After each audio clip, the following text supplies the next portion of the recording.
Back on the Newsfeed PM, thanks for staying on. There are growing concerns over the water crisis in South Africa.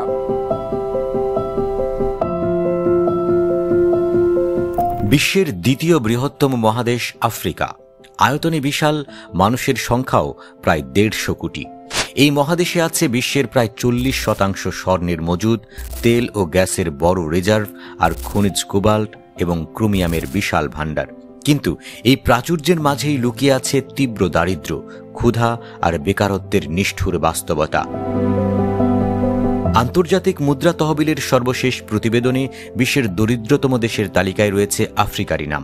দক্ষিণ সুদানে মাথাপিছু আয় মাত্র $251, প্রবৃদ্ধির হার ঋণাত্মক, হাজার হাজার মানুষ প্রতিদিনই শুধু খাবারের জন্য লড়াই করছে। এ যেন এক অদ্ভুত বৈপরীত্য। যাদের মাটির নিচে স্বর্ণের পাহাড়, কোবাল্টের বিশাল ভাণ্ডার, তাদের রাতের খাবারের নিশ্চয়তাই নেই। দারিদ্র্যের মূল কারণ শুধু অর্থনৈতিক নয়, ইতিহাসও এর বড় অংশীদার। উপনিবেশিক শক্তিরা যখন এই মহাদেশে মানচিত্র আঁকছিল, তখন কোনো জনগোষ্ঠী, কোনো ভাষা, কোনো সংস্কৃতি কিছুই গুরুত্ব পায়নি। সীমানা টানা হয় শাসকদের ইচ্ছে মতো। ফলে এক দেশ, বহু জাতিগোষ্ঠী, অন্তহীন সংঘাত রয়েই গেছে। একজন আফ্রিকার অধ্যাপক বলেন, সীমানা আঁকার পর আমরা স্বাধীন হলাম, কিন্তু আমাদের প্রতিষ্ঠান কখনোই স্বাধীন হতে পারল না। কঙ্গো, নাইজেরিয়া, মোজাম্বিক, সব জায়গায় একই গল্প।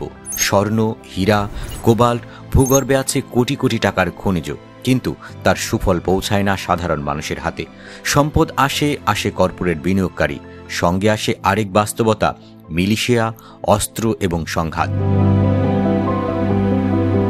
এক বৃদ্ধ খনি শ্রমিক ক্যামেরার দিকে তাকিয়ে বলেন, আমরা মাটির নিচে সম্পদ তুলি, কিন্তু আমাদের ঘরে আলোও নেই। প্রতি বছর আফ্রিকা থেকে প্রায় $89 বিলিয়ন অবৈধভাবে অন্য দেশে চলে যায়। সরকার পরিবর্তন হয়, প্রকল্পের নাম বদলায়, কিন্তু দুর্নীতির অন্ধকার থেকে বেরোতে পারে না মানুষ। কেনিয়ার মোম্বাসা বন্দর, নাইজেরিয়ার তেলক্ষেত্র, কঙ্গোর কোবাল্ট খনি, অনেক সময় এগুলো বন্ধক রাখা হয় ঋণের বিনিময়ে। সম্পদ থাকে দেশেই, মালিকানা চলে যায় বিদেশে।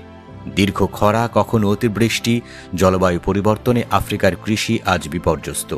যেখানে কৃষি মানুষের প্রধান জীবিকা, ফসল নষ্ট হয়, মানুষ কাজ হারায়, খাবার আরও দুষ্প্রাপ্য হয়ে ওঠে। বিশেষজ্ঞদের মতে, যদি আফ্রিকা চায় এই বৈপরীত্যের অবসান, তবে প্রয়োজন 3টি জিনিস: স্বচ্ছ প্রতিষ্ঠান, জবাবদিহিতামূলক শাসন এবং মানবিক উন্নয়ন। সম্পদ শুধু দেশকে ধনী করে, মানুষকে নয়। মানুষকে ধনী করতে লাগে সুযোগ, শিক্ষা, নীতি ও সুশাসন। আফ্রিকা আজ সেই পথেরই সন্ধানী।